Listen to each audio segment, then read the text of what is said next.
Hello বন্ধুরা, আসসালামু আলাইকুম। Welcome to my new video. আজকে অনেক দিন পর আমি ভিডিও শুরু করছি। এই কয়েকদিন নানা ব্যস্ততায় ভিডিওগুলো কন্টিনিউ করতে পারিনি। একদিকে আমি জিরে বেটে নিচ্ছি, অন্যদিকে আমার ছোট্ট ভাই গরুর গোশটা পিস পিস করে নিচ্ছে। আজকে কি রান্না হবে বলো তো? প্যাকেট দেখে অবশ্যই বুঝে গিয়েছে, তাই না? বিরিয়ানি। ছোট ছানাপোনাগুলোও আমাদেরকে সাহায্য করছে, কি সুন্দরভাবে দেখো। একজন রসুন ছিলে দিচ্ছে, একজন আদা। আমি এদিকে জিরা, আদা, রসুন এগুলো বেটে নিব। জিরে বাটা হয়ে গেছে, এখন আদা বাটছি। আদা বেটে নেওয়ার পর এরপর থেকে আস্তে আস্তে রসুন বাটা শুরু করব। এই দেখো, আমার আদা বাটাটা প্রায় হয়ে গেছে। আমি কিন্তু আদা রসুন এগুলো এক বাটা দিয়েই নামিয়ে ফেলি। আমাদের পাটাটা অনেক আগের, এটাতে অনেক ধার। আর মানুষ বলে না পাটায় ধার থাকে, আমাদের এই পাটাটাও সেরকম। কি সুন্দর, এক বাটাতেই কত সুন্দর হয়ে গেছে দেখো। এদিকে বেটে নিচ্ছি কি বলতো, বাদাম মিক্স। আসলে বাসায় আলাদা করে বাদাম ছিল না, বাদাম মিক্স যেটা ছিল ওটাকেই বেটে নিয়েছি। একই তো কথা, তাই না? বাটা হয়ে গেছে, এখন আমি উঠিয়ে নিচ্ছি একটা বাটিতে। এর মধ্যে একটু একটু ওটসও ছিল। এদিকে আমি আবার রসুন বেটে নিলাম, রসুন বাটাও হয়ে গেছে। দেখো, আমাদের রান্না বান্নাটা কত সুন্দর গোছানো হয়ে গেছে, তাই না? রসুনটা আমরা একটা বাটিতে উঠিয়ে নিচ্ছি। এই দেখো আমাদের 4 পদের বাটা, বাদাম বাটা, জিরে বাটা, আদা বাটা, রসুন বাটা। এখন তেজপাতা আনতে হবে, তাই আমার ভাইকে গাছে উঠালাম যে উঠো গাছে, গাছে উঠে তেজপাতা পেড়ে দাও। এই যে তেজপাতা নিয়ে এসেছে। এখন আমার রান্নার জন্য তো চলাটা অবশ্যই প্রয়োজনীয়, তাই না? এই এখন আমার ভাইটা কুড়াল দিয়ে বাঁশটা ফেলে নিচ্ছে জাল দেওয়ার জন্য। এগুলো কিন্তু নষ্ট বাঁশ। এদিকে এটা শেষ করার পর ওকে গোশ ধুতে পাঠিয়ে দিয়েছি, আমিও এদিকে রান্না শুরু করে দিয়েছি।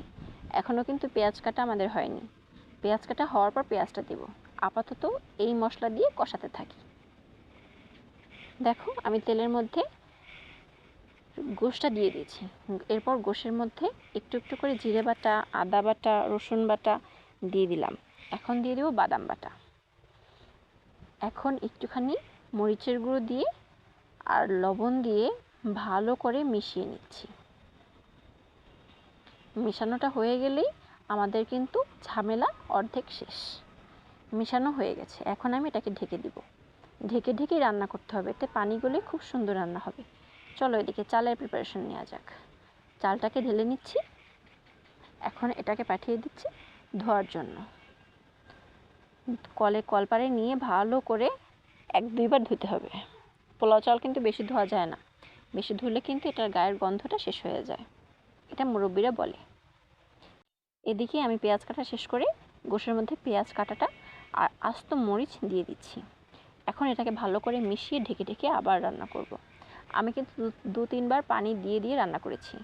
গাছ থেকে পেড়ে আনা তেজপাতাগুলো এটার সাথে মুছে দিয়ে দেব। যেহেতু নিজেদের গাছের, এটাতে কোনো সার মশলা নেই, তাই এটা সামান্য মুছেই দিয়ে দেওয়া যায়। এটাতে কিন্তু খুব সুন্দর ঘ্রাণ আসে, কাঁচা তেজপাতার কিন্তু অন্যরকম স্মেল। এখন দিয়ে দিচ্ছি রাঁধুনি বিরিয়ানি মশলা। রাঁধুনি বিরিয়ানি মশলাটাই বিরিয়ানি রান্নার জন্য আমার কাছে মনে হয় সব থেকে উপযুক্ত।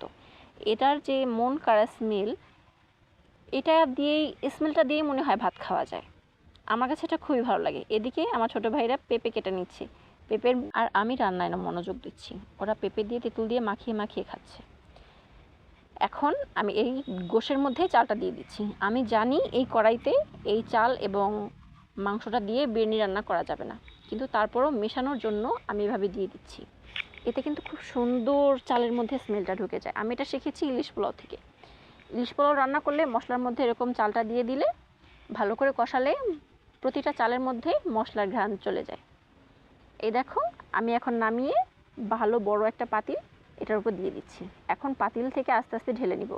আজকে কিন্তু আমাদের মধ্যে শুধুমাত্র খাওয়া দাওয়া না, একটা ছোটোখাটো পিকনিকের মতো ছিল। সবাই মিলে একসাথে কাজ করেছি, সবাই মিলে একসাথে খাচ্ছি।